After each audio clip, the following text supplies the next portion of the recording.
बहू को रोटियां बनाकर नहीं खिला सकती, गृहलक्ष्मी की कहानी। पता नहीं किस जन्म की दुश्मनी निकाल रही है मुझसे। ऐसी छुई मुई बनकर बैठी रहती है जैसे मेरे आने से पहले 8-10 नौकर जाकर आगे पीछे फिरते रहते हों। थोड़ा बहुत पैर हाथ हिलाएगी तो कौन सा शरीर घिस जाएगा इसका। सब कुछ मेरे भरोसे छोड़कर बैठ जाएगी। बाहर से थक कर आओ और फिर घर में आते ही रसोई में लग जाओ। वंदना खींचते हुए अपना सारा गुस्सा बर्तनों पर निकाल रही थी। ऐसा नहीं था कि उसकी सास रुक्मणी जी को बहू के बड़बड़ाने की भान नहीं था, लेकिन वो भी ठिठाने पर थी। बहू की बड़बड़ाहट को एक कान से सुनकर दूसरे कान से निकाल रही थी। वंदना एक पढ़ी लिखी लड़की थी। उसका सपना था कि वो अपने पैरों पर खड़ी होगी और उसने नौकरी के लिए कई जगह आवेदन भी दे रखा था। इस बीच जब उसके लिए अनिकेत का रिश्ता आया तो उसने साफ साफ कह दिया कि वो शादी इसी शर्त पर करेगी कि शादी के बाद उसे अच्छी नौकरी मिले तो कोई उसे नौकरी करने से नहीं रोकेगा। आखिर इतना पढ़ने लिखने के बाद वो घर पर नहीं बैठ सकती। अनिकेत और उसके घर वालों को इस बात से कोई आपत्ति नहीं थी कि उनकी बहू नौकरी करेगी, इसलिए दोनों तरफ से खुशी खुशी से ये रिश्ता हो गया। शादी के कुछ दिनों बाद वंदना का ज्वाइनिंग लेटर आ गया। इस दिन वंदना ने अपने ससुराल वालों से कहा कि वो नौकरी करेगी, तो उसकी सास रुक्मणी जी ने सारे परिवार के सामने कह दिया था, बहू नौकरी करे इससे मुझे कोई आपत्ति नहीं है। मैं ये भी नहीं कहूँगी कि वो पहले सारे घर का काम करे फिर नौकरी पर जाए, लेकिन मैं भी अब पहले की तरह पूरा घर नहीं संभाल सकती। मुझे सब कुछ मंजूर है, लेकिन मुझसे ये उम्मीद मत करना कि मैं बहू को रोटियां बनाकर खिलाऊंगी। मुझे पता है कि अगर मैं एक बार इस भंवर में फंस गई तो जिंदगी भर निकल नहीं पाऊंगी। उस वक्त सबको रुक्मणी जी की बातें सुनकर हैरानी तो हुई थी। उसके पति ने तो ये भी कह दिया था कि मुझे नहीं पता था कि मेरी सीधी सरल पत्नी भी सास बनते ही अपना रूप बदल लेगी। लेकिन इस सब बातों का रुक्मणी जी पर कोई असर नहीं हुआ। वो तो अपनी जिद पर अड़ी थी और वंदना को तो नौकरी करनी ही थी, क्योंकि घर के थोड़े से काम के लिए वो अपनी इतनी अच्छी नौकरी तो नहीं छोड़ सकती थी। वहीं उसके पति और ससुर जी ने भी नौकरी की इजाज़त दे दी थी, तो वो फिर कहाँ रुकने वाली थी। इस समस्या का ये हल निकाला गया कि घर के कामों के लिए एक कामवाली और खाना बनाने के लिए कुक रख ली गई। खाना बनाने वाली सुबह और शाम का खाना बनाकर चली जाती। वंदना का काम था ऑफिस से आकर बस खाना परोसना। यूं ही दिन निकल रहे थे।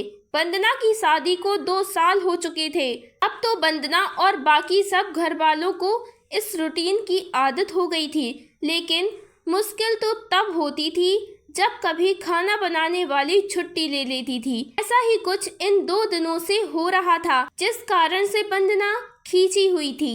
ऑफिस से आकर रोटियां बनाना उसे बहुत बड़ा बोझ लगता था।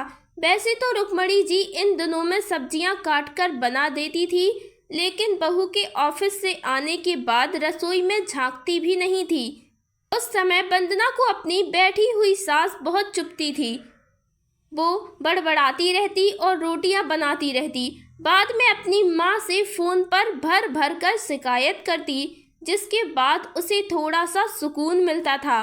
कुछ दिनों बाद वंदना के भाई की शादी भी तय हो गई। वंदना की होने वाली भाभी भी नौकरी पेशा थी। वंदना की माँ ने सगाई के वक्त ही खुश होते हुए गर्व से कह दिया, भाई मैं तो और सासों की तरह नहीं हूँ जो बहू के आने पर हाथ रख कर बैठ जाऊं। जब अभी तक पूरा घर संभाल रही थी तो अब क्यों नहीं।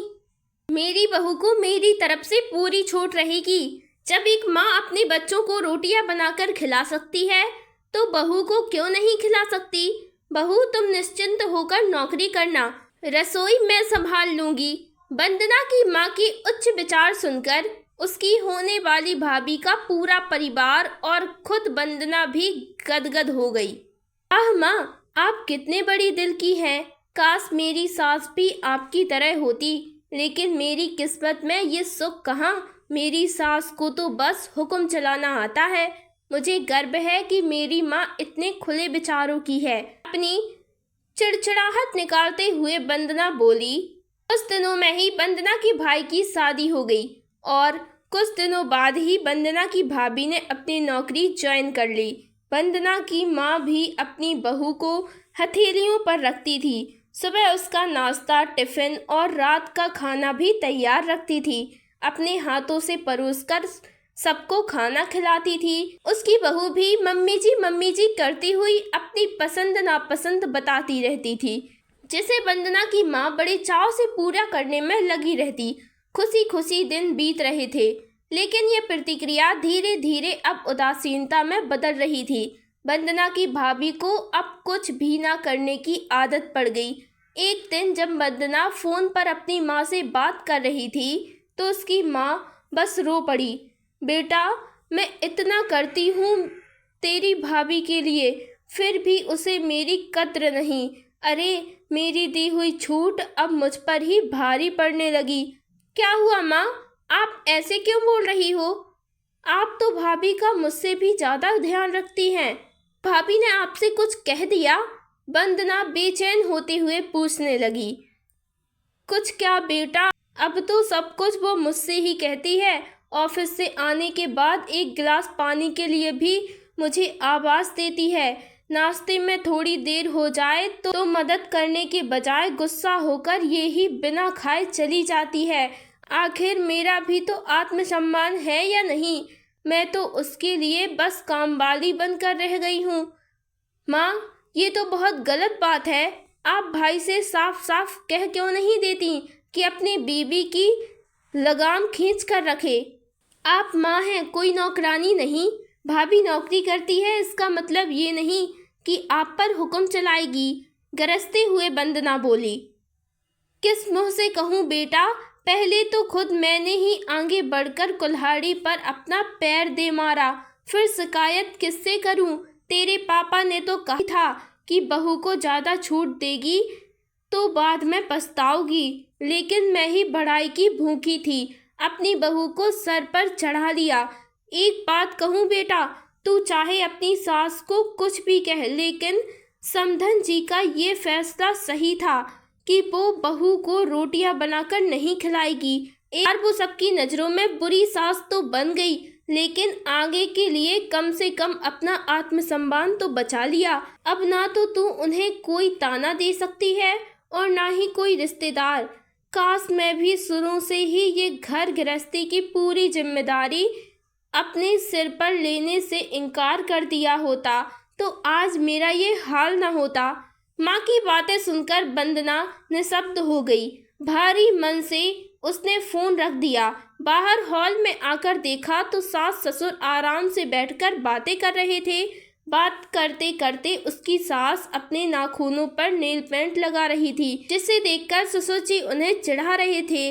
अब बुढ़ापे में ये फैशन करके किसे दिखाओगी? मेरी तो नज़र भी कमजोर हो गई है, किसी को नहीं दिखाना मुझे। मैं तो अपनी खुशी के लिए लगाती हूँ। सारी उम्र तो घर गृहस्थी में उलझी रही, अब अवकाश का वक्त आया तो अपने शौक तो पूरे कर लूँ।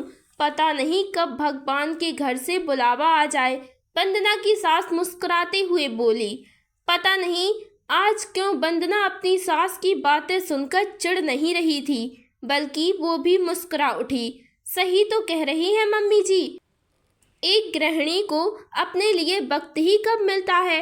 पहले अपने बच्चों को पाल पोस कर बड़ा करो, फिर कामकाजी बहू आ जाए तो उसे और उसके बच्चों को संभालो। काश मेरी माँ ने भी मेरी सास की तरह पहले ही कह दिया होता कि बहू को रोटियां बनाकर नहीं खिला सकती।